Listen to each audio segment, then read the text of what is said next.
अब हमें देखना है फॉर्म्स ऑफ एनर्जी कि हमारे आसपास में कहाँ कहाँ पे एनर्जी देखने को मिल रही है। जैसे कि हम बोलते हैं electrical energy, heat energy, mechanical energy, potential energy, kinetic energy, ये सारी टाइप्स की क्या हैं, एनर्जीज़ हैं। तो आज हम मैक्सिमम टाइप की जो एनर्जीज़ हैं वो देख लेंगे, उनके बारे में डिटेल में नहीं जानना आपको। जो आपको जानना है वो दो है मेनली, वो है पोटेंशियल एनर्जी और काइनेटिक एनर्जी। समझ में आ रही बात यानी? लेकिन हाँ, कौन कौन सी एनर्जीज होती हैं उनके बारे में ज़रा बात कर लेते हैं। सबसे पहला क्या है भाई, मैकेनिकल एनर्जी। मैकेनिकल एनर्जी में भाई क्या है, आप ज़रा देखिएगा। The energy possessed by a body due to its position और चेंज इन शेप और motion is called mechanical energy. मतलब किसी की पोजीशन चेंज कर दो या कोई मोशन में आ जाए। सो बेसिकली अगर मैं आपको बताऊं, the sum of kinetic and potential energy is known as mechanical energy. The sum of kinetic energy and potential energy of a body is known as mechanical energy. क्या बात समझ में आ रही है? अब ये काइनेटिक एनर्जी और पोटेंशियल एनर्जी क्या होता है, ये आपको आगे सीखने को मिलेगा। ठीक है, नेक्स्ट क्या है भाई, हीट एनर्जी या फिर थर्मल एनर्जी। भाई हीट या थर्मल एक ही बात होती है, इसीलिए हम थर्मामीटर बोलते हैं, क्योंकि वो हमें क्या बताता है, टेम्परेचर। ठीक है, तो हीट एनर्जी क्या है भाई, the energy possessed by a body due to its temperature is known as heat और thermal energy. Is that clear? Next क्या है भाई, केमिकल एनर्जी। भाई वो एनर्जी जो केमिकल के रिएक्शन होने के बाद प्रोड्यूस होती है उसको हम क्या बोलते हैं, chemical energy. The energy release in a chemical reaction is known as chemical energy. Sound energy, भाई जब मैं बोल रहा हूं आप तक आवाज पहुंच रही है, वो भी क्या है, एक एनर्जी है। क्यों? क्योंकि जब मैं बोल रहा हूं तो बेसिकली मेरा जो थ्रॉट है वो वाइब्रेट हो रहा है। वाइब्रेट होने की वजह से यहाँ पर आसपास में जो भी एटम्स, मॉलिक्यूल्स या डस्ट पार्टिकल्स प्रोड्यूस यहाँ पर प्रेजेंट है, उस पर वो आवाज़ आके हिट कर रही है और वाइब्रेट करते हुए वो पार्टिकल्स आपके ईयर तक जा रहे हैं, जिसकी वजह से आप क्या है, मेरी आवाज़ सुन पा रहे हो। ठीक है, तो ये क्या होती है, साउंड की एनर्जी होती है। वो नेक्स्ट चैप्टर में आप पढ़ोगे भी। The energy of a vibrating body producing sound is known as sound energy. तो कोई भी चीज़ जब वाइब्रेट होती है तो वो एक साउंड प्रोड्यूस करती है, जैसे टन टन टन टन। तो बेसिकली हो क्या रहा है, जब आपने भाई गिटार को हिट किया तो वहां पे जो वायर था वो वाइब्रेट किया। वाइब्रेट करने की वजह से वहां पर जो पार्टिकल्स थे वो वाइब्रेट करते हुए आपके ईयर तक पहुंचे, जिसकी वजह से आपको सुनाई दे रही है आवाज। क्या बात समझ में आ रही है? तो ये भी क्या है आपका sound energy. Next electrical energy. भाई ये जो वायर्स आसपास में आप देख रहे हैं, इनके अंदर इलेक्ट्रॉन्स फ्लो कर रहे हैं, चार्जेस फ्लो कर रहे हैं, and the flow of charges is known as electrical energy. ठीक है, the energy possessed by moving electron in a conductor is called electrical energy. ठीक है, तो कितने कितने टाइप की हमने पढ़ ली भाई एनर्जी? हाँ जी, मैकेनिकल इंजीनियरिंग बोल रहा हूँ एनर्जी, और chemical energy, heat energy, electric energy. ठीक है, नेक्स्ट क्या है भाई, न्यूक्लियर एनर्जी। जरा देखिए इधर, the energy release during nuclear reaction by nucleus of an atom is called nuclear reaction. जो न्यूक्लियर बॉम्ब्स होते हैं उसमें क्या होता है, रिएक्शन कराई जाती है न्यूक्लियस की, और जो बहुत ज़्यादा अमाउंट में हीट प्रोड्यूस करते हैं, एनर्जी प्रोड्यूस करते हैं। इसी की वजह से आप देखते हो कितनी ज़्यादा जो एरिया है वो कवर हो जाता है उसमें। ठीक है, तो ये हो गई आपकी न्यूक्लियर एनर्जी। नेक्स्ट क्या है भाई, सोलर एनर्जी।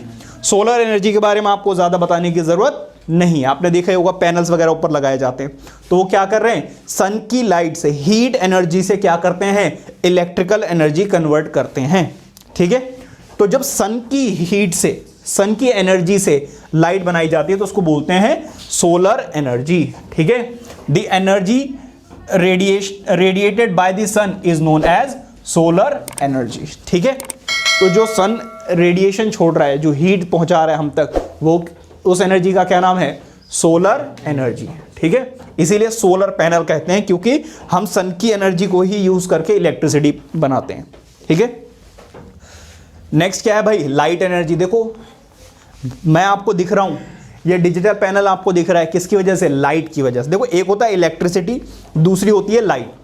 इलेक्ट्रिसिटी क्या होती है, ये जो वायर्स में करंट फ्लो कर रहा है ये है इलेक्ट्रिसिटी, लेकिन ये जो रोशनी है इसको बोलते हैं लाइट। ठीक है, तो ये दोनों अलग चीजें हैं। जो वायर के अंदर फ्लो कर रही है वो इलेक्ट्रिसिटी है, और ये जो आपको रोशनी नजर आ रही है वो क्या है, लाइट। ठीक है, so it is the form of energy which produce in us the sensation of light. ठीक है, अच्छा, sun is the natural source of light. Sun एक नेचुरल सोर्स है, स्टार्स क्या, अरे जो दिख रहा है, दिखाई दे रहा है वो अलग चीज है। ठीक है, वो अलग चीज है। हाइड्रो एनर्जी आपको पता ही है, हाइड्रो पावर प्लांट्स लगाए जाते हैं जिससे इलेक्ट्रिसिटी वगैरह जनरेट की जाती है, तो वो भी एक क्या है, energy. Energy possessed by flowing water is known as hydro energy. ठीक है, होता क्या है, विंड एनर्जी आपने देखा ही होगा भाई, विंड एनर्जी के लिए वो ऐसे टर्बाइंस लगे रहते हैं, है ना, विंड मिल्स, हाँ मिल्स वगैरह जो लगी रहती हैं वही। Now the energy possessed by moving air is called wind energy. Wind क्या करती है भाई, उनको रोटेट करती है, और रोटेट करने की वजह से वो क्या करते हैं, इलेक्ट्रिसिटी। अभी आप कन्वर्जन में सीखोगे, ठीक है, कि किस तरीके से वो काम करते हैं।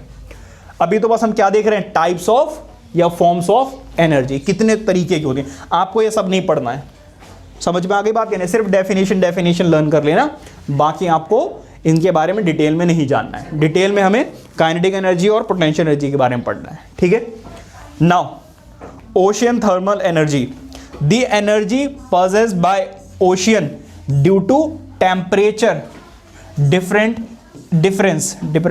Difference is called ocean thermal energy. तो होता क्या है भाई, ओशियन के आसपास बहुत ज़्यादा टेम्परेचर वेरी करता है।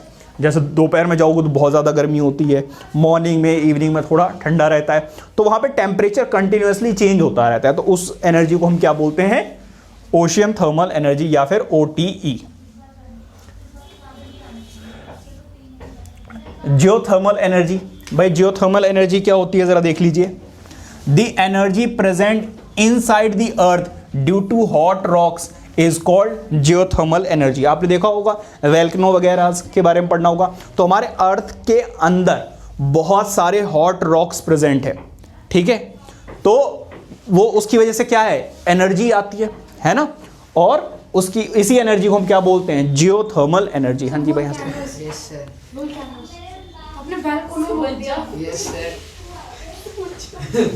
इधर देखो जरा, बायोमास एनर्जी। भाई बायोमास एनर्जी क्या होती है, देखो बायोलॉजिकल चीजों से जब हम कोई भी एनर्जी कन्वर्ट करते हैं तो उसको हम क्या बोलते हैं, बायोमास एनर्जी, सॉरी। जैसे के एग्जांपल्स क्या है भाई, कोल, पेट्रोलियम, डीजल वगैरह।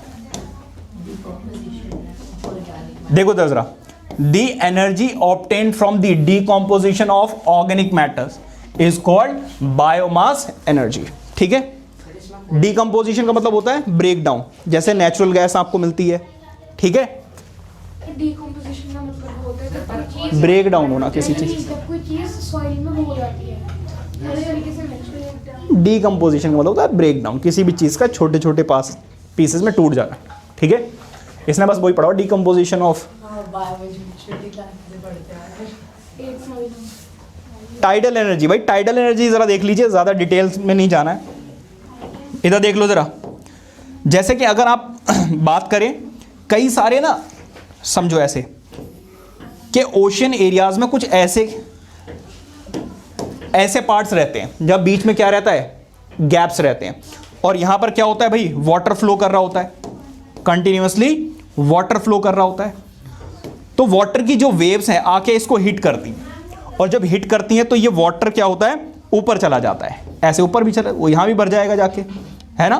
तो यहां पर ये क्या करते हैं, ऐसे गेट लगा के रखते हैं, जैसे ही वाटर अंदर गया इस गेट को कर दिया जाता है बंद। तो हुआ क्या, यहां पर वाटर फिल हो गया जाकर। अब ये वाटर यहां पर छोटे छोटे पाइप्स लगा दिए जाते हैं, उन पाइप से ये वाटर बहुत प्रेशर से बाहर आता है, और उस प्रेशर वाले वाटर से ये क्या करते हैं, इलेक्ट्रिसिटी जनरेट करना या बाकी किसी भी तरीके की एक्टिविटी कर सकते हैं। सर हाइड्रो एंड टाइडल में क्या अंतर हुआ फिर? देखो हाइड्रो मतलब जैसे हमने देखा डैम्स वगैरह होते हैं, वहां पर वाटर फ्लो कर रहा है, तो वहाँ पे भी और दूसरा क्या है कि वाटर जैसे रिवर्स वगैरह में देखो, वाटर अपने आप फ्लो करके आ रहा है। अपने आप फ्लो करके आ रहे हैं, फ्लोइंग वाटर होता वो फ्लोइंग वाटर है। यहाँ पे हम खुद से कर रहे हैं, ऐसी एक्टिविटी बना रहे हैं, ठीक है। सो बेसिकली ये किसकी वजह से हो रहा है, वेव्स, जो ओशन की वेव्स होती हैं उसकी वजह से ऐसा हो रहा है, ठीक है। उस वाटर को यूज किया जाता है। तो यहाँ पर क्या किया जाता है भाई, टर्बाइंस वगैरह लगा दिए जाते हैं। आपको पता है ना टर्बाइंस क्या होते हैं, इसको आके हिट करेगा तो ये रोटेट करेगा, रोटेट करने की वजह से ये इलेक्ट्रिकल एनर्जी वगैरह कन्वर्ट कर सकते हैं, ठीक है। तो इस एनर्जी को हम क्या बोलते हैं, टाइडल एनर्जी, ठीक है। The energy obtained from the high tides and low tides. High tides and low tides का मतलब ये गैप्स। ऐसा कहाँ पे देखने को मिलता है, जैसे कि हम बात करें किसकी, अपने इंडियन मैप की, तो ये यहाँ पे कुछ इस तरीके की शेप बनती है ना, तो ये जो गैप्स आ रहे हैं यहाँ पर आप ये काम कर सकते हैं। क्योंकि देखो थोड़ा बहुत वाटर इकट्ठा करने से नहीं होगा, हमें बहुत लार्ज अमाउंट में वाटर चाहिए। तो ये जो गैप्स रहते हैं यहाँ पर ऐसे काम किए जाते हैं, ठीक है। यहां तक क्लियर हो गया। नेक्स्ट क्या है, मैग्नेटिक एनर्जी। नेक्स्ट क्या है भाई, मैग्नेटिक एनर्जी। मैग्नेटिक एनर्जी क्या होती है, आपको होता है मैग्नेट रखो, आसपास के जो भी मेटल्स होते हैं मोस्टली उनको क्या करता है, वो अट्रैक्ट करता है। तो ये जो एनर्जी है किसकी एनर्जी है, मैग्नेटिक एनर्जी है, ठीक है। The energy possessed by a magnet is called magnetic energy, sir. ठीक है भाई। तो ये सारे के सारे हमारे क्या हैं, forms of energy. Sir magnet किसी नॉन मेटल को अट्रैक्ट करता है? नॉन मेटल को अट्रैक्ट नहीं, सिर्फ मेटल्स को अट्रैक्ट करेगा, ठीक है। या तो मैग्नेट खुद ही हो, तो साउथ पोल नॉर्थ पोल जो है वो अट्रैक्ट करते हैं, अदरवाइज जितने भी मेटल्स हैं उनको अट्रैक्ट करते हैं, ठीक है। मैग्नेट तो मेटल ही होगा। ये क्लियर हो गया, नोट कीजिए।